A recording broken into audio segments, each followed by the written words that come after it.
I didn't want to think about all what happened, so I just buried my past.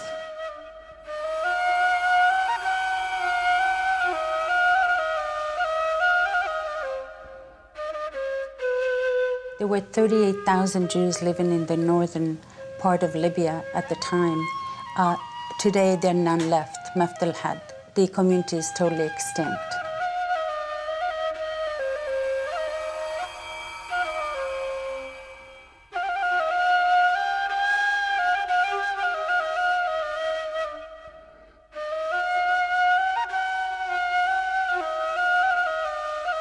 If somebody wants to understand what is going on in the Middle East, they have to understand the Jewish refugees from Arab countries. Dissimulée derrière les gros titres du conflit au Moyen-Orient se trouve l'histoire oubliée des communautés juives de la région. En 1945, près d'1 million de Juifs vivaient au Moyen-Orient, en dehors des frontières de la Palestine mandataire. Quelques années plus tard, ils n'étaient plus que quelques milliers. Autrefois, les anciens quartiers juifs du Caire, de Damas et de Bagdad étaient animés et pleins de vie. Aujourd'hui, ils sont silencieux. Voici l'histoire de ces milliers d'individus qui ont fui leur maison, qui ont connu les camps de réfugiés et qui gardent aujourd'hui, en silence, la mémoire d'une civilisation détruite.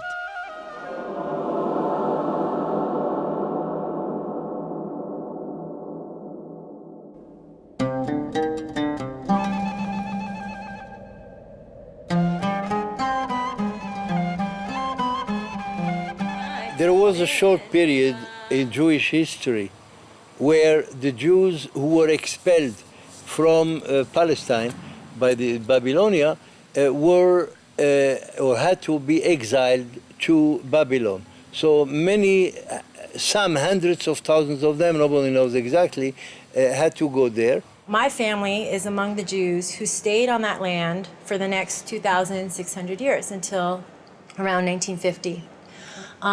Jews who stayed in the region are known as Mizrahim, which in Hebrew means Easterners. They either stayed on that land of Babylon, as my family did, or they migrated to lands throughout the region, whether it was Iran, whether it was Syria, Lebanon, Morocco, Tunisia, Algeria, and so on, the entire region. This question of precedence in territories is a very fascinating one, because the many Arab countries say, oh, we are Arab country, these Jews are like intruders from the outside, and therefore we hate them. That they could say in the Christian world. The Jews, for the most part, came to the Christian world after the war of Christianity. But in many of these countries, for example, North Africa, Egypt, Babylonia, Jews preceded the Arabs by many centuries, and sometimes by millennium. En l'an 622, une nouvelle religion émergea dans la péninsule arabique. Quelques années plus tard, les armées arabes musulmanes conquirent une grande partie du Moyen-Orient. Les Juifs de la région furent alors désignés par un mot arabe. Dhimmi.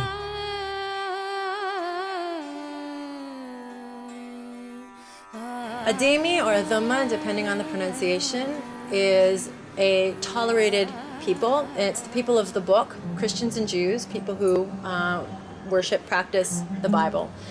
And according to Islam, this is a group that's supposed to be protected. What that means is, as Islam conquered the entire Middle East, North African region and killed people in the name of Islam if they would not convert, the Jews and Christians would be spared their lives.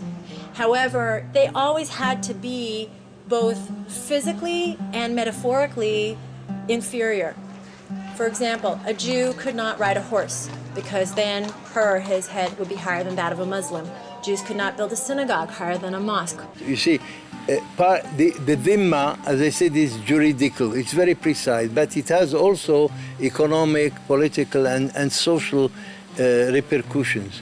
And there are many of them. One, for example, the Jews and the Christians, by the way, had to wear special items of clothes in order to differentiate themselves. For example, the yellow patch. That's not a Nazi invention. It was invented back in the 8th century, and the Jews and the Christians were forced to wear it. The Jews and the Christians could not ride a horse, because horse is a noble animal, only Muslim can. Jews and Christians had to ride the donkey or to walk on foot. And Jews and Christians could not build any house of prayer, new one.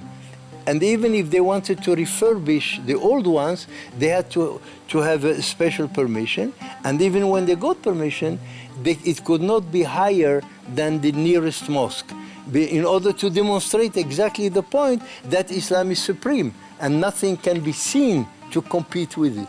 That's the issue. This whole idea of dhimmi is permeated in Arab culture. It goes all the way back to the 7th century. In some Arab countries, it was more important, like in Yemen, for example, or in Morocco, more significant than in Egypt or in Iraq. Jews were always at the mercy of whoever the ruler was at the time. If it was a generous, kind, democratic, so to speak, ruler, then the Jews even made it to government posts. And you just really always felt like an inferior, I wish I could say only second-class citizen. It felt more like 10th class at least citizen, constantly trying to compliment the Arab, trying to minimize yourself, trying to ingratiate yourself to the individual or the community of Arabs. The status of dhimmi, which means the protected people, and applied equally on Jews and Christians, was not always uniformly and equally applied on all lands of Islam. And that law of the dhimmi under Islamic law sometimes was abused of for the wrong, and sometimes Jews got a much better status, in fact, than what was prescribed by the Sharia. Même lorsque les lois sur le statut de dhimmi n'étaient pas strictement appliquées, la culture de la dhimmitude, la soumission des minorités, influençait l'attitude adoptée envers les Juifs. My grandfather was a very famous lawyer, but he would go to the shuk to buy some food, and the shuk, whoever, the vegetable clerk or whatever, would say to him, "Are you a Jew?" And he would say yes. They would demand his money. If he wouldn't give all of his money, they would beat him up. When I used to walk in the street, little children used to run after me and throw stones at me and calling me, "You are a Jew, you are a traitor," and they threw stones at only little kids. So we're able to peek through the shutters, and I will never forget the scene of thousands of people in the streets shouting death to the Jews and having big banners and signs, and they were, lifting their fists. I was very fearful, but there was nothing really that we could do except wait until the riot was over. I was born in Morocco, in the city of Fez, which used to be the capital city of Morocco over many centuries. What I remember from my childhood, because I was there until the age of 13 or 13 and a half, was that I grew up in fear. That's the most striking thing. In fear because every time somebody ran up the stairs, my mother used to run and lock the door. I always asked why. She said, "Oh, the Arabs make Arabs." And then when I grew up, I examined historically, and it turns out in 1912, there was a big uprising in Fez, and a couple of hundred Jews were massacred by the Arabs, Muslims, in Morocco. And since then, the Jews are living together, and they are very much afraid. I listen a lot to Iraqi music. I read in Arabic. We cook the same food that we used to cook in Iraq. So I'm very much Iraqi as well. And this is the problem, because on the one hand, I have a lot of affection for the Iraqi people, but on the other hand, I am very much hurt by what happened to us in Iraq.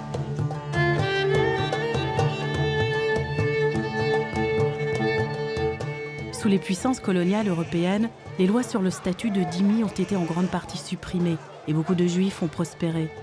Mais dans les années 30, une vague de nationalisme arabe a déferlé sur les pays du Moyen-Orient alors qu'ils émergeaient de la domination coloniale. les fervents leaders du nationalisme arabe ont souvent fait des Juifs le bouc émissaire du mécontentement social.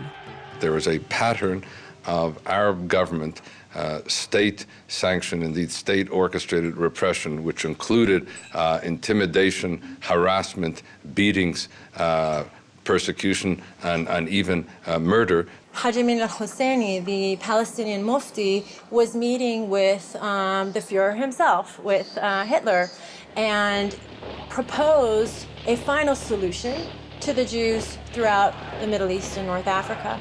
And the Hitler, of course, was delighted.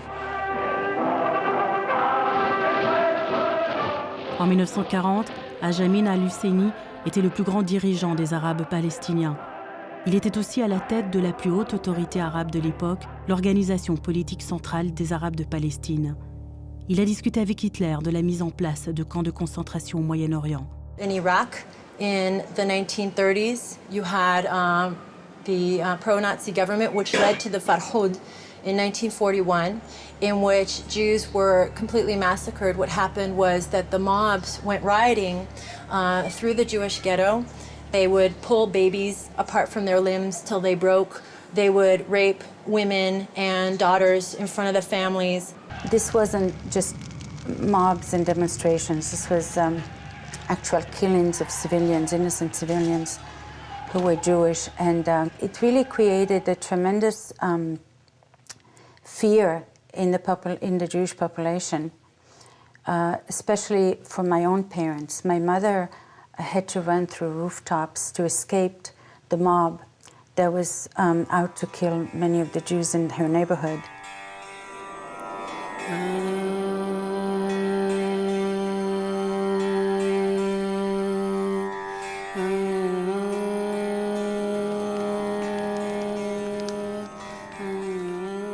כן, אני הייתי בת 13 באותו זמן, בזמן המוראות. וראיתי את הזוועה הזאת, ועד היום, מול העיניים שלי. הערבים קמו והורגים, שורפים והורגים, והתחילו לפרוץ בתים, להרוג, לשבור, להושיב. ואנחנו פחדנו מאוד.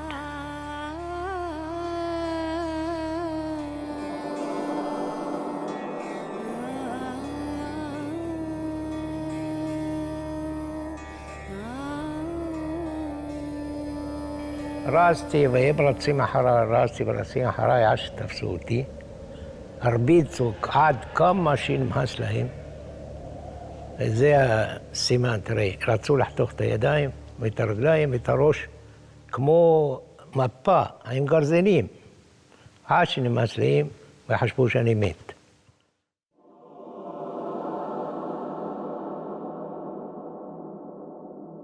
My neighbor, who was an Egyptian Muslim, actually saved our lives because he came down and told the mob that was rioting that there was no Jews living in the building, which was not true. My family were in hiding. In that kind of instability, the only thing you really have left is the trust in a good friend who can help you out of difficult situations, like the righteous Gentiles, you know, the righteous Arabs.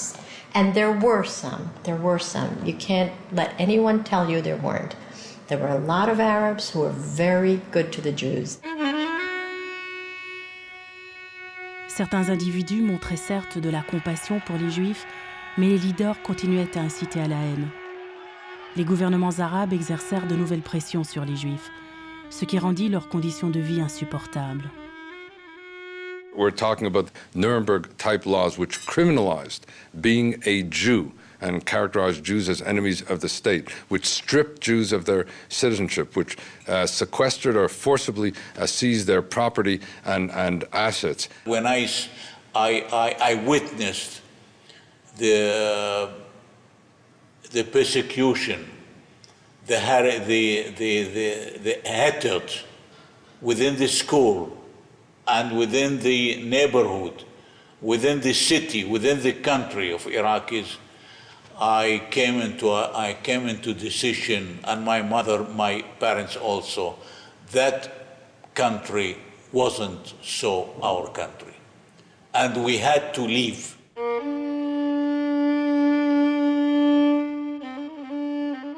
بدون رجوع meant without the chance of coming back, a one-way trip. This is what the Egyptian government did to many Jewish families. When they kicked them out, they stamped on their travel documents, بدون رجوع. We don't want to see you again. This is a one-way trip. Pour ceux qui restèrent dans les pays arabes, la persécution des gouvernements se fit plus forte encore. En 1969, Saddam Hussein commençait son ascension vers le pouvoir.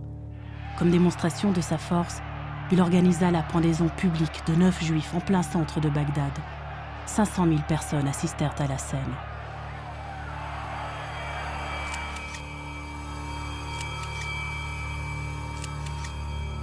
And it was shown all over the world on TV, and there were masses of people there singing and dancing, around the bodies. The persecution of the governments of Arab countries made the Jews in Arab countries desire to leave their origin country, but they didn't how, because no country was ready to receive them. So when the State of Israel was established, suddenly we have a shelter and the Jews came to Israel.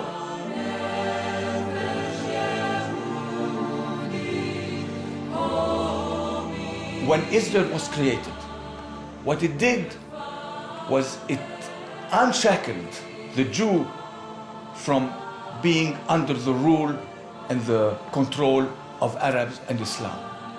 They became free and independent. And for the Arabs and for the Muslims, it is unacceptable for the Jew to be independent, because for 14 centuries, the Jews were under them. À la création de l'État, ces réfugiés, les Mizrahim, luttèrent pour surmonter la discrimination sociale. I was really surprised myself how we did it here, because when we came, we had nothing. We were for two years in the Ma'barot. You know what a Ma'bara is. It's a place with a tent which the government gave us as refugees. I was a refugee for 2 years living in a tent. Imagine in the winter with the cold and in the summer with the heat. So, but what the Egyptian community did here was just, how to call it, they became a self-made persons here. Les grandes communautés du Moyen-Orient, qui autrefois comptaient des centaines de milliers de juifs, n'existent plus. Au total, près d'1 million de juifs ont fui les pays arabes et l'Iran. Des centaines de communautés juives ont subi une purification ethnique. Behind every intimidation, behind every silencing, behind every persecution, behind every beating or murder of Jews from Arab lands, behind every property sequestered, behind every assets seized, behind every bank account blocked, we're talking about the historiography of an entire community. If I say, who are the Middle East refugees, people don't think at all about the Jews. All the people think about are the Palestinians. Many people ask me, why do you call yourself forgotten refugees? It is interesting to note that in the history of the Middle East, we have been totally cut out of the picture. The United Nations General Assembly since 1947 has adopted 687 resolutions on the Arab-Israeli conflict. 101 of those resolutions dealt with refugees, but all those 101 resolutions dealt with Palestinian refugees only. It's astonishing to realize that not one resolution, not one of these resolutions ever dealt with the issue of Jewish refugees from Arab lands. So it was change of population between the Jews and the Arabs. Both of them were refugees. About 50% of the Jewish population today in Israel is made up of Mizrahi Jews, Jews like myself who came from the Arab countries. We are the face of Israel.